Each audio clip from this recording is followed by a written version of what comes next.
છોકરાઓ આજે મોટી ઓફિસમાંથી છે ને મેડમ તમારી પરીક્ષા લેવા આવવાના છે, એટલે જે પૂછે ને એનો સાચો જવાબ આપજો હો.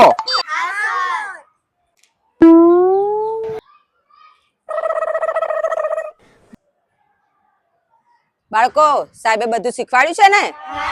બધું જ આવડે છે? પરીક્ષા લઉં? ચલો તારે. સાવધાન. વિશ્રામ. સર, તમે તો બધું કહેતા હતા આવડે જ, બાળકોને કશું નહીં કરતા તો. અરે મેડમ, બધું જ શીખવાડેલું છે. ઉભા રહો, હાલ હું એમને કહું. ના કેમ કરે? છોકરાઓ, હજાર બમ. ઢીલા ઢસ.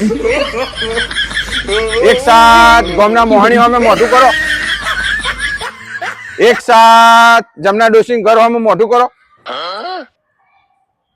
હજાર બમ. ટીચર બધું આવડે છોકરોને તો. આ કયા પુસ્તકમાં શીખવાડ્યું બધું? આ અમારી સ્કૂલમાં અમારા ગામડામાં આવું અમે ભણતા, એટલે છોકરા આવું ભણે છે.